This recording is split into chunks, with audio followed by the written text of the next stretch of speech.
Alors bon matin tout le monde, bienvenue à ce café-conférence organisé par l'Ordre des ingénieurs forestiers du Québec, l'Institut forestier du Canada et l'Association des étudiants gradués en foresterie de l'Université Laval. Aujourd'hui, notre conférencière est Mme Valérie Lemay du Bureau de mise en marché des bois. Et sa conférence, le titre de sa conférence, c'est « Une fois, deux fois, trois fois vendu, portrait de la mise aux enchères des bois en forêt publique québécoise ». La présentation va durer de 30 à 40 minutes, puis après ça, on va suivre avec une période de questions. Petite consigne logistique pour la période de questions, on vous demanderait de lever la main et d'attendre le micro pour poser votre question, parce qu'on capte la conférence, et après ça, en fait, pour avoir le son des questions, ça prend le micro. Donc, Mme Lemay est ingénieure forestière depuis 1998. Elle a commencé sa carrière en forêt privée pour l'Agence de mise en valeur des forêts privées mauriciennes. Par la suite, elle a œuvré 6 ans pour une compagnie forestière de la Mauricie. De 2006 à 2008, elle a agi à titre de directrice adjointe pour le regroupement des sociétés d'aménagement forestier du Québec, donc RESAM. Depuis 2008, elle travaille comme professionnelle au ministère des Forêts, de la Faune et des Parcs et elle a joint le bureau de mise en marché en février 2012. Alors Valérie, merci. Ça te va. Merci Vincent. Bon matin tout le monde. Ça me fait plaisir d'être ici avec vous, là, débuter la journée pour parler d'enchères de bois au Québec. Moi, je travaille pour le bureau de mise en marché des bois depuis 3 ans, Vincent vient de le dire. Le bureau de mise en marché des bois, c'est une grosse équipe. C'est une équipe à la fois en région et une plus petite équipe à Québec. Et à Québec, c'est un heureux mélange de forestiers comme moi et d'économistes. Donc, ce matin, je ne suis pas seule. Il y a Vincent Auclair, qui est économiste, qui est présent dans la salle. Donc, on va se partager la tâche. En fait, moi, je fais la présentation. Vincent mange les muffins. Non, en fait, Vincent va être là pour répondre aux questions après la présentation et participer aux échanges. Jusque-là, Vincent pensait qu'il avait eu le beau rôle dans le sens où il s'est dit, ça va être relax, c'est la présentation. Ce que Vincent ne sait pas, c'est que moi, ce que j'ai décidé de faire, c'est de répondre aux questions faciles. Donc, les premières questions qui vous viennent, je vais toutes répondre à ça dans la première demi-heure. Toutes les autres questions que vous allez avoir en m'écoutant, qui sont plus compliquées, plus embêtantes, je vous demande de les noter, puis on va y répondre après.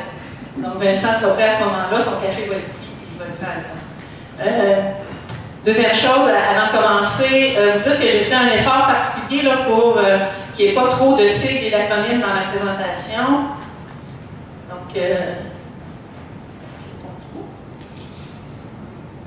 sauf qu'il y en a un que je vais utiliser, BMMB, donc Bureau de mise en marché des bois. Celui-là, pour moi, c'est comme un nom commun. Je ne suis pas capable de le soustraire de mon vocabulaire. Donc, Bureau de mise en marché des bois, maintenant vous le connaissez, c'est un des nouveaux sites qui est apparu avec un nouveau régime forestier. C'est ça, je vais l'utiliser.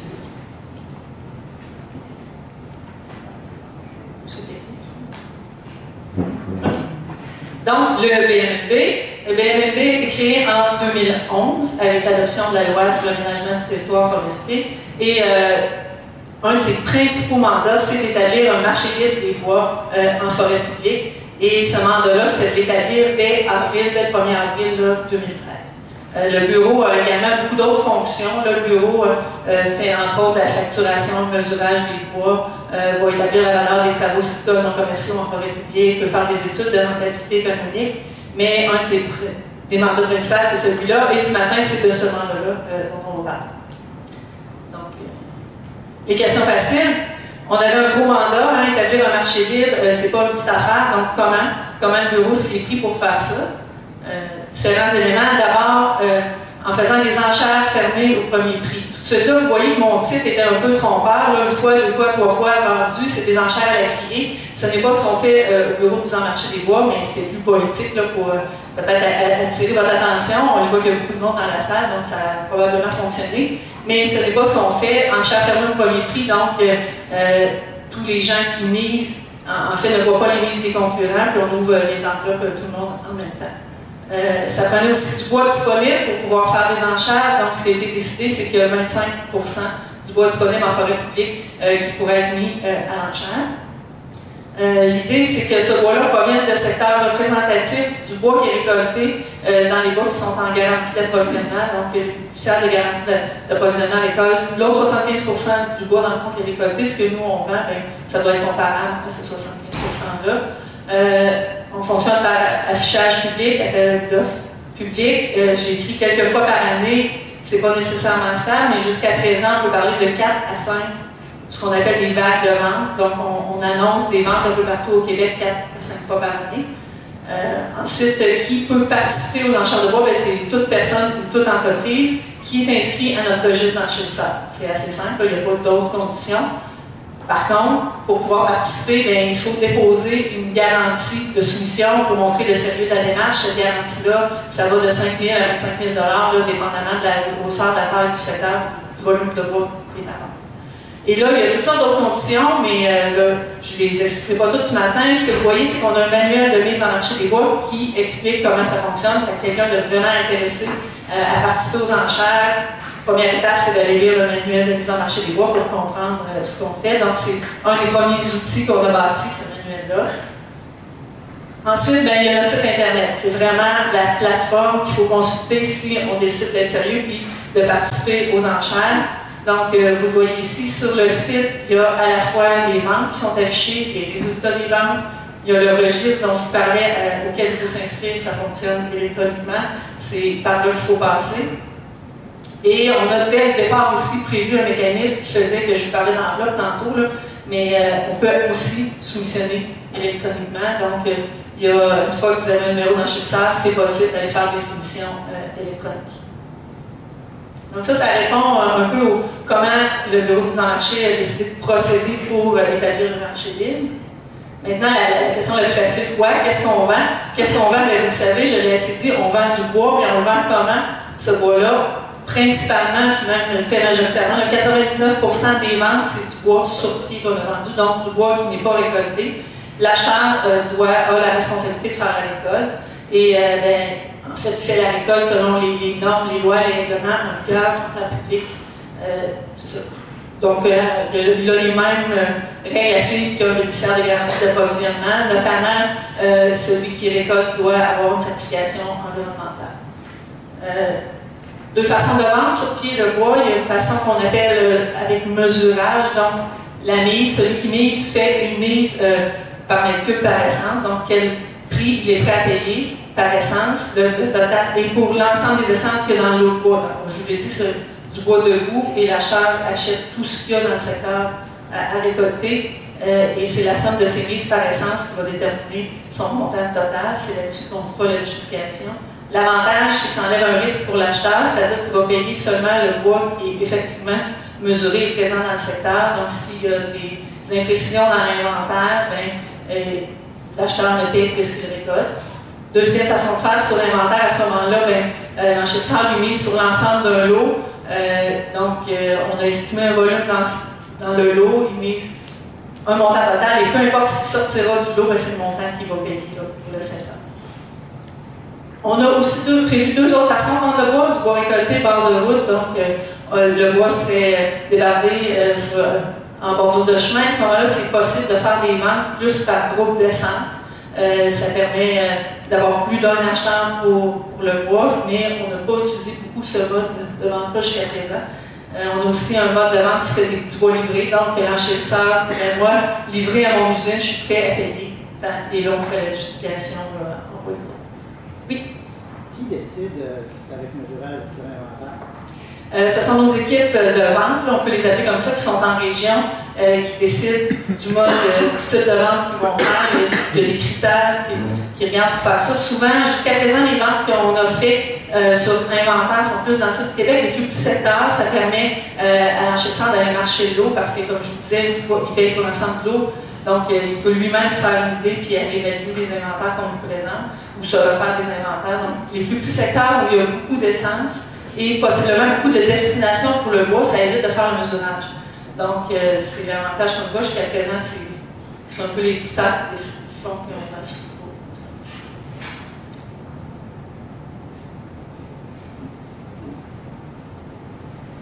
Donc, je vous disais, là, on vend du bois sur pied. Donc, ce qu'on vend, c'est des secteurs de récolte localisés avec des traitements sylvicoles associés à ces secteurs-là. Les enchérisseurs doivent donc être capables d'aller lire les devis, lire les prescriptions, lire les cartes. Ça fait toujours bien une carte dans une présentation de forestier. Tout ça, je vous dis. Et avec les appels d'offres qu'on fait, il y a toutes sortes d'informations aussi que l'enchérisseur doit aller voir. Ça, ce que vous voyez, c'est un sommaire, là. Quelques éléments. On va y revenir, mais il y a un prix estimé, combien on évalue que vaut le secteur. Donc, l'enchérisseur voit ça. Quel type de vente? Est-ce qu'il y a du chemin à construire pour se rendre? Quels sont les traitements sylvicoles à faire? Puis, effectivement, quel est le volume estimé là, dans ce secteur-là?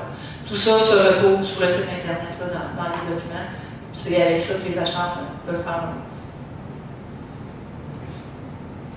Qui gagne? Ça, c'est le fun, puis c'est encore une question facile. Qui gagne, on l'a dit depuis tantôt, la plus haute soumission. La plus haute soumission, mais il y a un si, il y a un mais, c'est-à-dire la plus haute soumission, dépendamment de combien d'enveloppes on reçoit. Donc, on vient de le voir, là, on établit, au bureau de mise en marché de nos équipes, en région, établissent un prix estimé. Combien vaut le secteur selon eux en fonction, oui, des données d'andrométriques, quel bois est là, la distance de transport, les conditions de marché au moment où le prix est établi. Et là, on envoie un signal aux enchérisseurs pour dire on pense que ça vaut tant. Si on reçoit 3 soumissions ou plus, le gagnant peut avoir misé en bas du prix estimé. Et là, il y a un autre prix qui existe, qui est le prix de réserve. Celui-là n'est pas connu. Donc, on va accepter une mise qui est en bas du prix estimé, en autant qu'elle n'est pas plus basse qu'un prix de réserve qui est fixé là, chez nous, à l'interne, et qui est lié notamment aux conditions de marché au moment où on ouvre les enveloppes. Donc, ça, c'est s'il y a 3 soumissions. S'il y en a moins que 3, à ce moment-là, le secteur sera jugé seulement si le prix misé est en haut du prix estimé. Donc, 1, 2 soumissions, le gagnant doit avoir misé en haut du prix estimé. Il existe également ce qu'on appelle un prix minimum. Là. Le prix minimum, c'est le prix en bas duquel l'État n'est pas prêt à vendre le bois et préfère le laisser plutôt que le vendre. Ce prix-là comprend notamment ce que ça pourrait coûter à remettre en production le site ou à planifier à remettre en production. Donc, si le prix de réserve, par exemple, le prix de réserve ne peut jamais être plus bas que le prix minimum. Est-ce que ça marche? En fait, je sais que ce matin, vous êtes venus ici beaucoup pour ça. Ce que j'annonçais, c'était on va vous présenter des résultats. Est-ce que ça marche?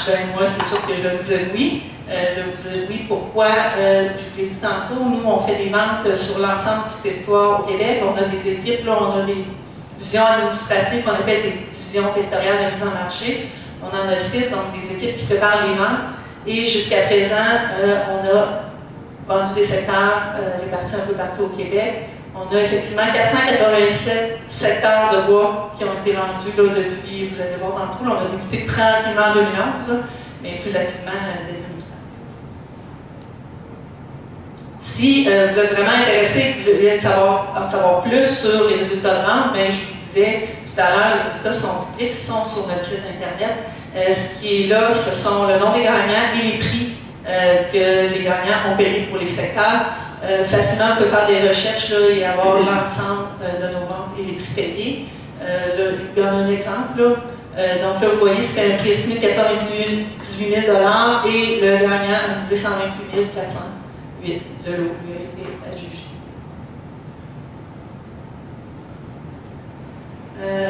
Donc, est-ce que ça marche? Oui, on a débuté tranquillement en 2011, c'était une période de rodage, il fallait tester notre site, tester nos documents, savoir si les gens allaient participer, que les gens chez ça se familiarisent également avec la façon de faire. Dès 2012, on a fait des ventes. Ces ventes-là ne permettaient pas de récolter le bois en 2012. Je vous l'ai dit, l'idée c'était d'établir un marché libre pour 2013. Donc, on a vendu du bois qui devait se récolter seulement à compter de 2013. Et 2013-14, 14-15, bien là, on a pris notre envol. Et bon, 5,3 millions de mètres cubes vendus, 5,6 cette année. Taux d'adjudication, ce que ça vient dire, c'est que un peu plus de 8 secteurs sur 10 qu'on met en vente trouvent preneur. Les vendus. En volume, c'est encore plus haut, 87 % du volume qu'on met en vente trouve preneur. On peut penser que le nouveau secteur. Ça va.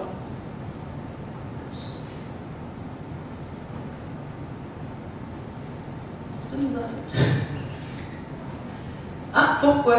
Cette question-là, là, je parle plus aux étudiants, là, probablement que vos profs vous diraient, vous auriez dû la mettre au début de votre travail, hein, pourquoi on fait ça? Fait que ne faites pas ça à la maison ou dans vos travaux. Moi, je l'amène ici parce que cette question-là, elle est super importante pour nous, mais ça fait maintenant 3 ans qu'on roule, et ce qu'on fait, c'est que périodiquement, on doit se la rappeler. Pourquoi on fait ça? Puis les résultats qu'on a obtenus, on dit oui, on a des bons résultats, là, mais est-ce que ça correspond à ce qu'on voulait au départ et à ce qu'on cherche? Donc, je pense que c'est la principale question, pourquoi on fait ça?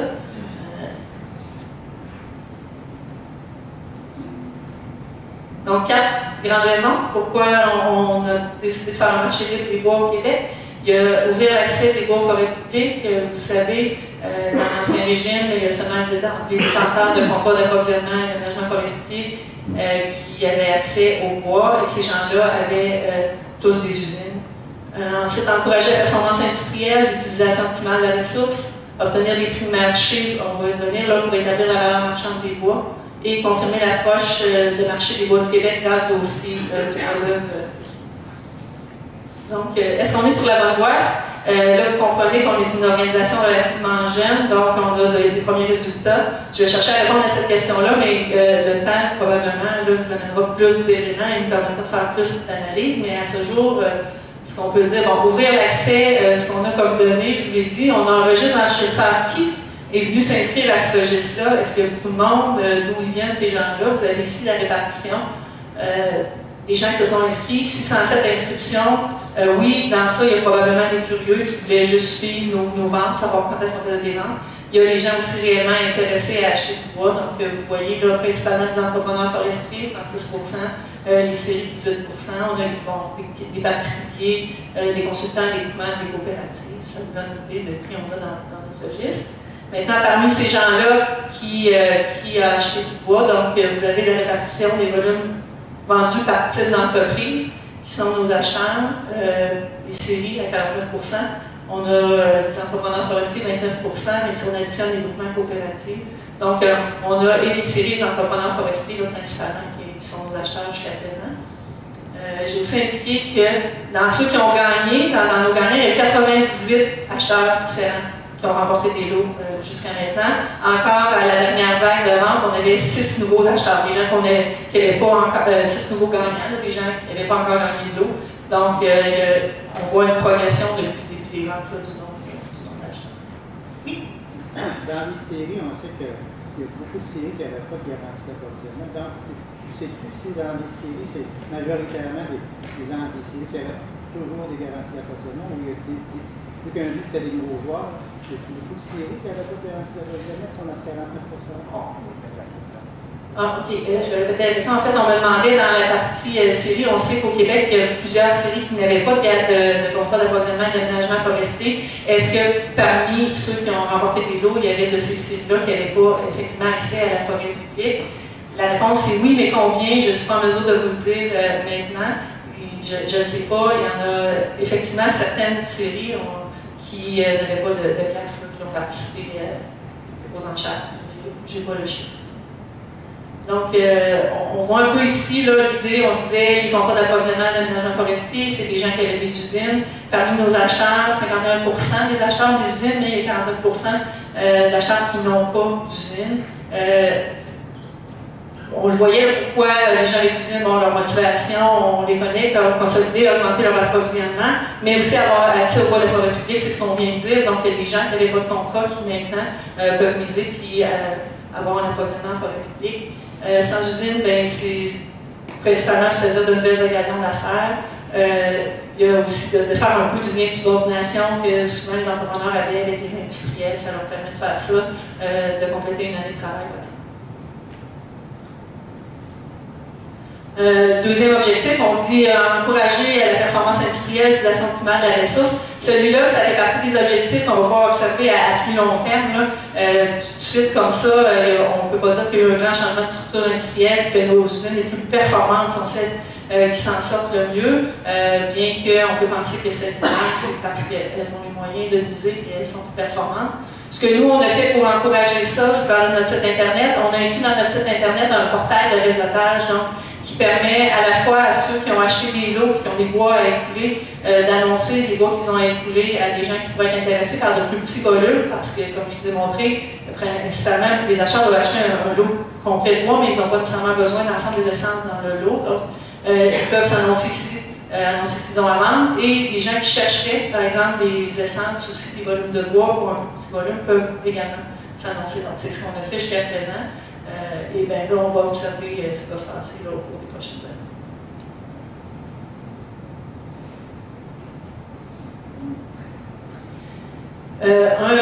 Un élément assez, je vois Vincent qui grimace, là. Oh, je vais être capable de le faire, celui-là. Donc, établir la valeur marchande des bois, c'est un des très grands objectifs qu'on a au bureau de mise en marché des bois. Est-ce que les résultats des enchères ont servi jusqu'à présent pour établir la valeur de ce qu'on appelait avant les redevances forestières? Là, vous voyez, j'en ai laissé un ici. Là, une valeur marchande des bois sur pied, c'est une grille annuelle là, qui est publiée par le bureau de mise en marché des bois qui vient dire combien ça vaut un arbre par essence là, en forêt publique. Donc, pour établir la valeur de ce bois-là, oui, les résultats des enchères ont servi en 2014-15, donc 9 millions de mètres cubes qu'on a vendus, là, qui ont servi d'intrant au modèle qu'on a actuellement pour établir la valeur des bois. La conférence ne porte pas sur le modèle, heureusement, parce que ce ne serait pas moi qui serais en avant, mais juste pour vous dire que le modèle qui est utilisé, c'est le modèle qu'on utilise depuis plusieurs années, mais l'intrant principal, à l'époque, c'était les ventes qui se faisaient en forêt privée, donc moins de volume, des ventes surtout faites dans le sud du Québec. Maintenant, ben, on alimente un modèle là, avec des ventes mieux réparties et plus de volume. Et là, effectivement, on évite les questions sur le modèle. L'idée, c'est d'emmener une nouvelle façon d'établir la valeur, donc une façon un peu moins peut-être hermétique, qui devrait être plus simple à comprendre quand on va l'afficher. Donc, c'est une équation économétrique, et là, je passe très vite, qui devrait ressembler à ça. Je vous disais, vous pouvez noter vos questions pour Vincent par après. Donc, une équation économétrique qui va venir expliquer la valeur du bois, donc établir un prix en fonction de différentes variables. Actuellement, on n'a pas assez de ventes. On a commencé nos analyses, là, mais on n'a pas nécessairement assez de ventes pour que l'équation soit stable. Et on cherche les variables qui vont être explicatives, donc les variables principales qui peuvent expliquer le prix du bois. On est à travailler là-dessus et éventuellement, c'est la façon dont on sera établi la valeur des bois au Québec, donc alimentée par les ventes aux enchères. Confirmer l'approche de marché des bois dans le dossier de la taxe du bois d'œuvre résineux. Une autre raison importante pour laquelle on a établi un marché des bois au Québec. Encore une fois, ça pourrait faire l'objet d'une présentation. Donc, rapidement, tout ce qu'on peut dire, ou tout ce que je veux dire là-dessus, c'est que chaque fois qu'il y a des négociations avec les Américains, qu'on négocie pour une nouvelle entente, il y a des choses qui nous sont reprochées. Parmi celles-là, il y en a certaines que le fait d'avoir un marché libre vont venir régler, ou en fait les Américains vont nous le reprocher, peut-être qu'ils auront autre chose à nous reprocher, mais celle-là, au moins, on aura un réel marché, puis ça évitera ces commentaires-là. Donc, absence de compétition pour l'obtention de la ressource, c'est quelque chose qui nous était reproché avec le marché libre. Maintenant, c'est pas vrai. Il y a de la compétition pour obtenir, on va pouvoir le démontrer, pour obtenir la ressource. Il y avait également un incitatif à récolter pour porter les signaux du marché dans le temps des conventions, des CAF. Là, en fait, les gens, pour s'assurer d'avoir leur CAF, que ce soit de 5 ans avec le même volume, ils se disaient, il faut que je le récolte, il faut que je montre que j'en ai besoin, peu importe ce que le marché disait, donc même s'ils n'avaient pas nécessairement besoin du bois. Donc, le marché libre, pour ces deux points-là, ça devrait répondre aux questions. Troisième élément, c'est pas nécessairement par le marché libre, mais c'est quelque chose que le bureau mise en marché a introduit, c'est-à-dire, à l'époque, on octroyait des volumes à long terme sans exiger de compensation. Ça a une valeur, ça, d'avoir une garantie d'approvisionnement. Maintenant, les gens qui ont une garantie d'approvisionnement auront à payer une redevance annuelle pour cette garantie-là. Donc, il y a une valeur qui a été associée au fait d'avoir une garantie. Et le dernier élément, c'est celui-là, restriction à l'exportation sur les baies. Celui-là demeure dans le sens où notre loi, ce qu'elle dit, c'est que la première transformation doit se faire au Québec et c'est demeuré dans la loi. Donc, celle-là, il faut vivre avec. Là, mais on a quand même réussi à régler plein d'autres éléments qui vont probablement nous aider dans la prochaine négociation qui s'en vient cet automne avec les Américains. Alors voilà.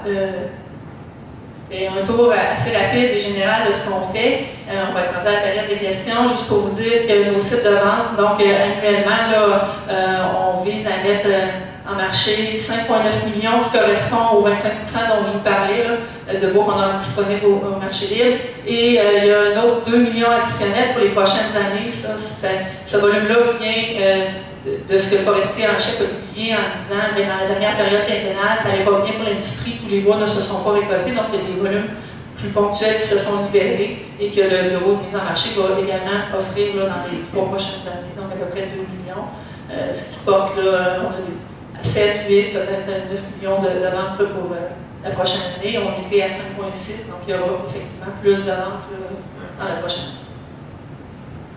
Est-ce que tu sais si l'ensemble des volumes ponctuels va passer par le processus de mise en enchère?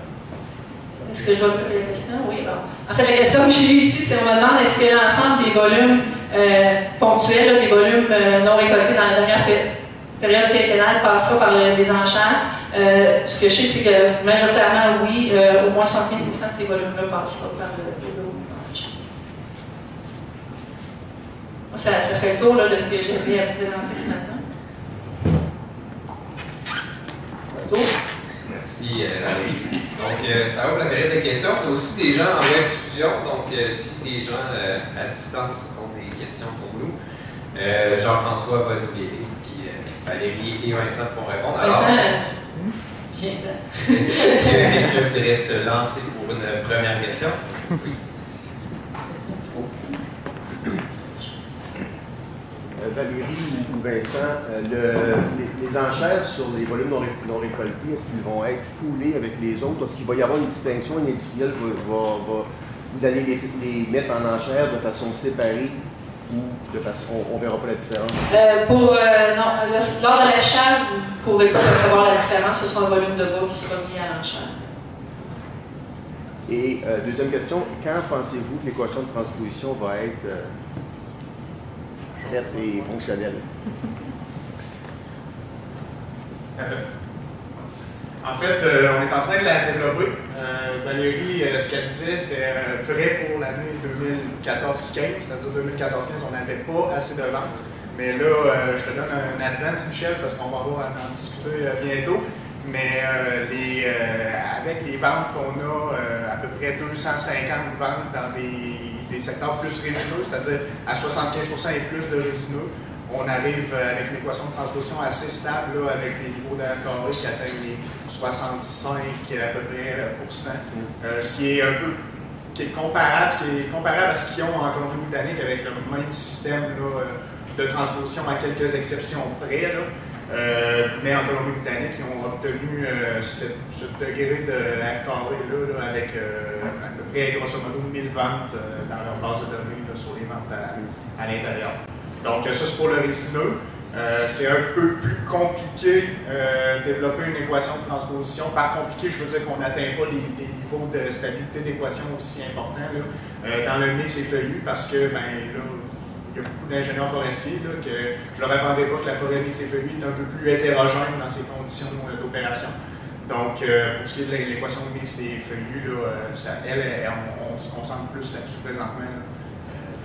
Donc, le but, c'est d'introduire ça pour l'année 2015-16, l'année qui vient, que la qualification pour l'année 2015-16 soit établie via une approche de transposition. La raison étant que, Valérie en a parlé, l'accord sur le résineux se termine en octobre 2015. Théoriquement, les Américains ne sont pas supposés poursuivre le Canada pendant un an après la fin de l'accord, donc ça nous amènera en octobre 2016 s'ils respectent ce qu'ils appellent le standstill. Et donc, si jamais on se fait mettre sous enquête, mais ça serait sur la dernière année complète, donc 2015-16. Donc, on va être capable de leur démontrer que la boucle est bouclée pour la mise en œuvre du nouveau régime. On a mis en place les enchères, on utilise les ventes sur le marché libre comme base de référence pour établir la tarification forestière et finalement, on transpose, on tarifie les bois sous une approche de transposition. Il va y avoir deux équations. Fort probablement. On peut comparer ça avec la Colombie-Britannique, là, où ils ont deux équations, une pour l'intérieur et une pour la côte. Jusqu'à maintenant, ça s'enligne pour ça. On a fait des essais en poulant tout ensemble, là, puis on obtient des résultats plus satisfaisants en séparant les deux. Justement, non, mais c'est pour la captation. Oui, Vincent, deux petites questions. Justement, le modèle il va encore s'appliquer en zone de tarif. C'est le même principe. Probablement.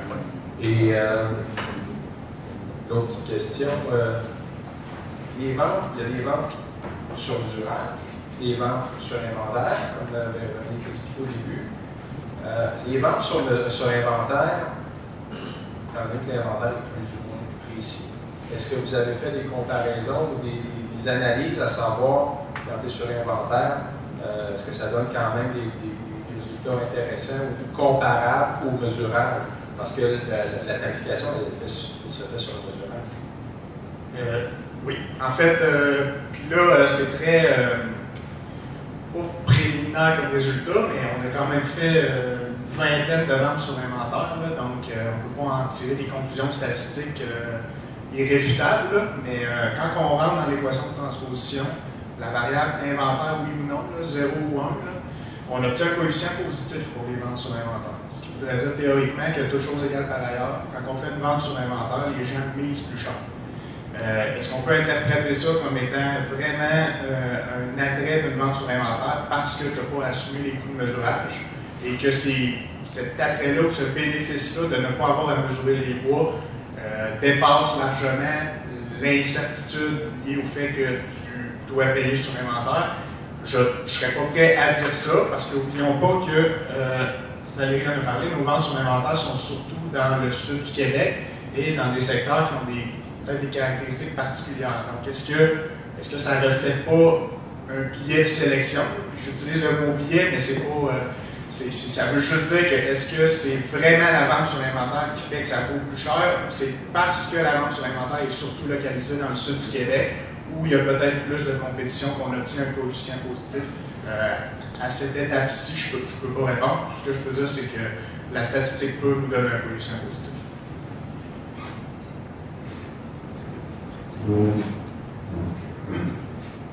Félicitations pour votre présentation, c'était bien intéressant. La rentabilité pour la société québécoise est liée non seulement aux revenus, mais aussi aux coûts.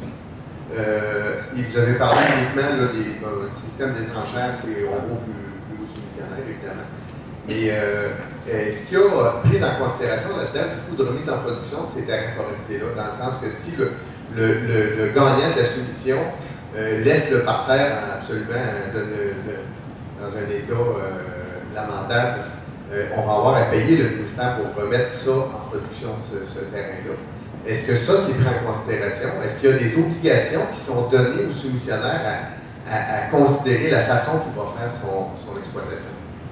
Bien, en fait, c'est un peu comme je le disais tantôt, effectivement, oui, le soumissionnaire, celui qui achète, il a la responsabilité de la récolte, mais avec ça, il y a toutes les obligations légales, réglementaires, normatives qui existent déjà en forêt publique, donc il a à rencontrer ça. Deuxième élément de ce que je disais, c'est que les gens qui font la récolte doivent obtenir une certification environnementale, ISO 14001, ou une certification d'entreprise d'aménagement forestier qui est donnée par le Bureau de normalisation du Québec. Donc, l'entrepôt qui veut en forêt publique, ça prend des gens certifiés, ça prend également des gens qui connaissent les lois, les règlements et les normes. Donc, ils ont, tout comme les bénéficiaires de garantie d'approvisionnement, à respecter. Et là, en fait, même, je dis ils ont ça à faire, mais c'est un contrat, hein, l'acheteur, on a un contrat avec lui, et là-dedans, il y a des pénalités associées au contrat. Il nous verse également une garantie d'exécution avant de débuter les travaux dans lesquels on peut aller puiser. Si jamais il y a des mesures correctives à appliquer que l'acheteur ne ferait pas, par exemple, on va puiser dans la garantie d'exécution. Il y a toujours des recours pour ça. Donc oui, les contrats sont suivis sur le terrain. Puis ça fait partie de l'achat, c'est-à-dire de réaliser la récolte en fonction des devis qui ont été vendus. Donc le respect des prescriptions scientifiques, les normes environnementales associées à la récolte. Je rajouterais que Valérie a parlé des prix minimums, prix de réserve, prix estimé. Oublions le prix de réserve, parlons du prix minimum qui est le prix en bas duquel on ne vendra jamais un secteur. La méthode de calcul du prix minimum dans un secteur sur le marché est inspirée de la méthode, en fait c'est la même, de calcul du prix minimum de la valeur marchande des bois sur pied dans les zones de tarification. Et cette méthode-là, en gros, elle vient s'assurer que quand on vend un secteur, au minimum, on couvre les coûts de remise en production, pas nécessairement de ce secteur-là, mais dans l'ensemble du Québec. Donc, au Québec, on ne vendra pas la forêt à un coût, à un prix inférieur à ce que ça nous coûte la remise en production de base que je parle. Ici, je parle pour les travaux d'entretien.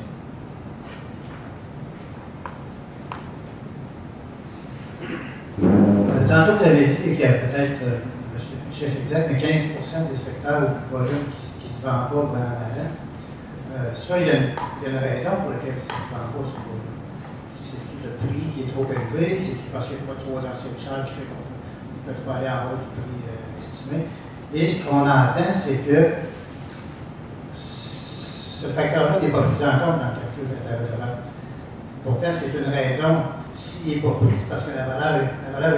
S'il y avait juste un acheteur qui était dessus, donc il n'acceptait pas parce qu'il y en a juste un, c'est parce que le bois, il ne vaut pas ce que vous estimez. Mais ce que j'entends, c'est que vous n'en tenez pas compte de ça. Je vais vous expliquer pourquoi. Parce que normalement, ça devrait montrer que le bois, vous l'avez estimé trop cher. Donc, vous pourriez prendre le prix du plus bas soumissionnaire, même s'il n'a pas eu, là, il faut le mettre dans la machine à calcul. OK. Il y a plusieurs composantes à la réponse. Premièrement, je vais commencer en disant que, historiquement, au Québec, dans le temps, on utilisait les ventes en forêt privée comme base de référence pour établir la valeur marchande des bois. Lorsqu'on utilisait les ventes en forêt privée, on allait chercher les ventes en forêt privée.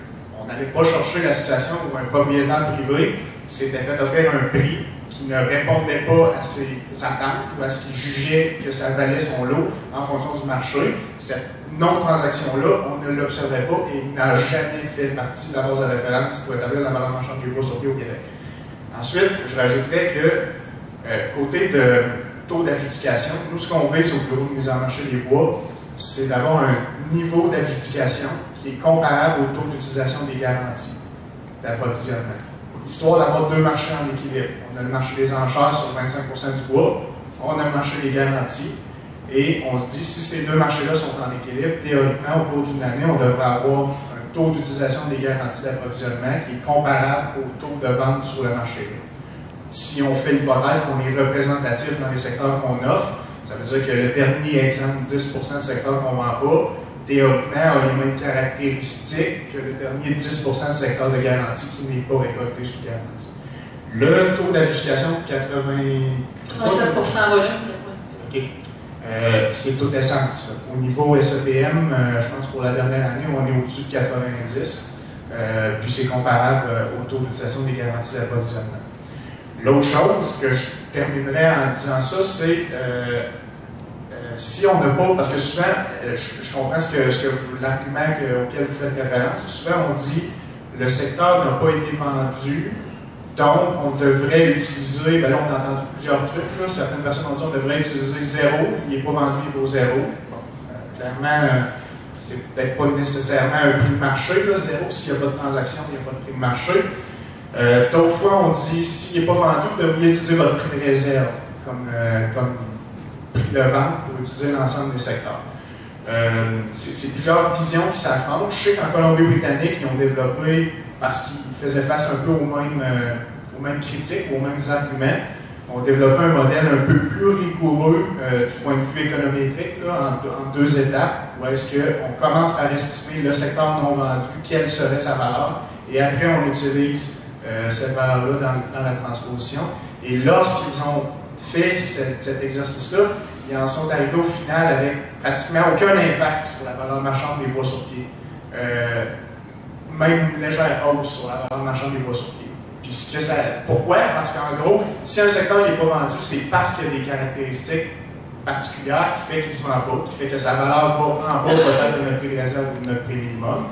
Mais ces caractéristiques-là sont déjà également prises en compte dans l'équation de transposition de base, parce qu'on les observe aussi dans les secteurs vendus, même si en termes absolus, c'est des secteurs un peu plus gros. Donc, en gros, juste retenez que c'est pas parce qu'on ne tient pas compte des secteurs invendus que ça implique nécessairement qu'on surestime la valeur marchande des bois au Québec. Tout le monde a compris ça? Est-ce qu'il y a d'autres questions?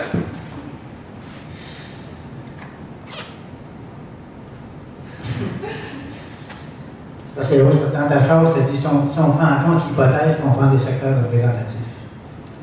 C'est un des reproches qu'on entend de l'industrie, que vous ne prenez pas nécessairement des secteurs représentatifs. Vous prenez les plus beaux secteurs, donc automatiquement ça augmente la valeur. Je ne dis pas ça moi, je dis ce que j'entends. C'est sûr, à ce sujet-là, c'est sûr que les gens se souviennent toujours, puis c'est normal, c'est la nature humaine, se souviennent toujours du beau secteur que le bureau de mise en marché a sélectionné pour offrir, mais les moins beaux secteurs, on a tendance à les oublier.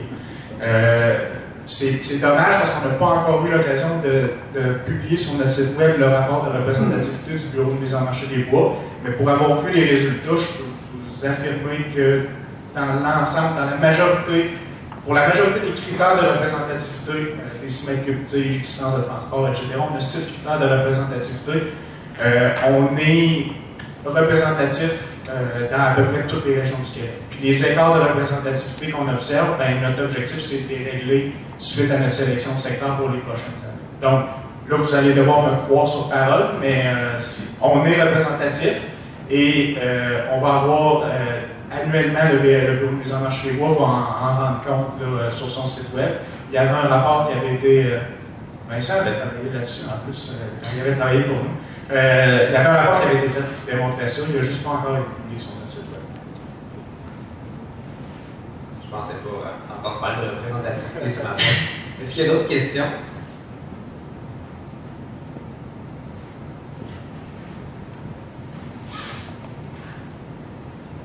Est-ce qu'on peut affirmer aujourd'hui que c'est l'ajout de nouveaux joueurs qui fait que le prix payé par rapport à la valeur estimée est supérieur? Est-ce qu'on peut vraiment affirmer aujourd'hui ça? Est-ce que c'est vraiment le facteur qui fait que l'ajout de nouveaux joueurs a fait qu'il y a une meilleure compétition et donc on peut affirmer que c'est un bon système? Là-dessus, c'est un peu tricky comme question. Je commençais par dire que c'est pas parce qu'un secteur se vend au-dessus du prix estimé que nécessairement il fait hausser la valeur marchande des bois sur pied. N'oublions pas que le prix estimé est calculé en tenant compte des caractéristiques propres à un secteur et que lorsqu'on utilise les résultats des ventes pour établir la valeur marchande des bois sur pied, on ne tient pas nécessairement compte du prix estimé auquel un secteur a été affiché. On ne peut pas automatiquement faire l'hypothèse que le secteur vendu au-dessus du prix estimé égale hausse de la valeur marchande des bois sur pied. Au cours des dernières années, la hausse de la valeur marchande des bois sur pied, sans dire qu'elle n'est aucunement attribuable à la mise en place d'un marché libre des bois, est surtout attribuable à la reprise des marchés des produits forestiers. Historiquement, la valeur marchande des bois sur pied au Québec est corrélée à 85% avec les prix du sillage et des immeubles. Donc, puis c'est le principe d'une rente pour une ressource naturelle, c'est-à-dire que lorsque les prix des produits finis augmentent, la rente de la ressource augmente, donc la redevance augmente. Donc, je ne serais pas prêt à affirmer que c'est la hausse de la compétition qui fait hausser le prix du bois. On observe un niveau de compétition assez intéressant. On frôle le 3 enchérisseurs en moyenne dans nos secteurs vendus. On aimerait bien l'atteindre, le 3 enchérisseurs, parce que dans le dossier américain, le conflit sur le bois d'œuvre, c'est une espèce de seuil psychologique là, qui, pour eux, représente un niveau acceptable de compétition. Il faut comprendre que c'est aussi très variable dans les régions du Québec à l'autre, le niveau de compétition.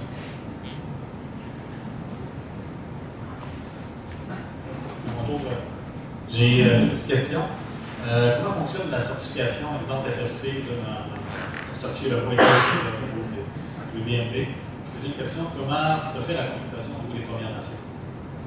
En fait, nous, vous l'avez vu, là, les secteurs qu'on met en vente sont répartis un peu partout au Québec dans des unités d'aménagement, dans toutes les unités d'aménagement. Donc, si une unité d'aménagement est certifiée FSC, l'acheteur de bois va pouvoir bénéficier de ce privilège-là d'être FSC. Il doit adopter un comportement FSC. Donc, ce n'est pas le bureau de mise en marché qui est FSC, ce n'est pas l'acheteur non plus qui a le certificat FSC, mais c'est le territoire. Le territoire sur lequel on vend du bois, comme la majeure partie des territoires sont certifiés FSC maintenant, lorsqu'on vend un secteur de bois, effectivement, ce bois-là peut être FSC, mais ce n'est pas l'acheteur qui a à gérer ça ni le bureau. Donc, l'acheteur, lui, a à se comporter comme un requérant FSC. Donc, il y a des règles qui lui sont données quand il fait sa récolte. C'est pas l'acheteur. Donc, lui, à la suite de ça, il doit se doter d'une chaîne de facilité s'il veut que son bois, éventuellement, puisse être étanté avec le FSC.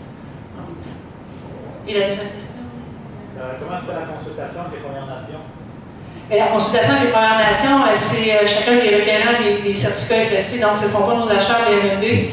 Donc, vous le savez, là, ce sont des bénéficiaires de garantie dépendamment des régions.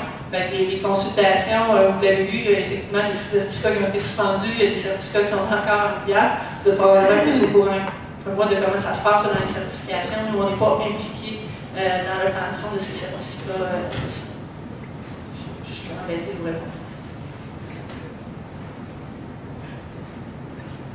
Dans l'industrie de la construction, on connaît tout le temps toutes les fois qu'il y a des mises en marché, des mises aux enchères, des appels d'offres publics. On connaît les résultats de tout le monde. Comment se fait-il qu'on ne peut pas connaître les résultats de ceux qui ont été moins que ceux qui ont gagné, dans le fond? C'est intéressant que vous ameniez la question en faisant la comparaison avec l'industrie de la construction parce que pour avoir écouté la commission Charbonneau, ça s'est soulevé à un moment donné comme étant une des sources qui pourrait encourager la collusion entre les firmes de construction, le fait que le gouvernement systématiquement dévoile non seulement le gagnant, mais les concurrents de ce gagnant-là et les prix soumissionnés par ces concurrents-là. La raison est simple, c'est que si à chaque fois que tu mises pour un secteur dans un coin donné, là, je vais parler du bois, dans la construction, pour un trottoir dans une ville, tu te rends compte que tu es toujours en compétition avec les deux mêmes entreprises. C'est plus facile pour toi, après ça, de lâcher un petit coup de fil à ces entreprises-là pour aller prendre un petit café puis essayer de séparer le marché. Donc, nous, pourquoi on ne le fait pas, c'est exactement pour cette raison-là. C'est comme mesure pour se prévaloir contre la collusion et également la mise stratégique qu'on parle. Donc, le nom des concurrents, c'est pour éviter que les gens puissent développer des stratégies de collusion. Et la mise des concurrents, là, ici, on touche plus à la mise stratégique. Nous, ce qu'on veut, c'est que les gens, quand ils soumissionnent leur vraie valeur qu'un secteur de coupe a pour eux. C'est-à-dire qu'ils font leurs calculs, les revenus, les coûts, puis ils se gardent une marge bénéficiaire et ils disent au net, moi, je suis prêt à miser de temps. On veut que ça soit le chiffre qui inscrit dans le bordereau de prix. On ne veut pas qu'une entreprise qui arrive au net et qui est prête à miser, exemple, 100 000 $ pour un secteur, parce qu'elle sait qu'à toutes les fois qu'elle mise dans un tel coin, son plus proche poursuivant mise juste 50 000, bien qu'elle baisse sa mise à 55 000, ce qui ne reflète plus sa juste valeur pour ce secteur-là, mais plutôt une mise qu'on qualifie de stratégique en langage économique. Là. Puis, donc, c'est ça.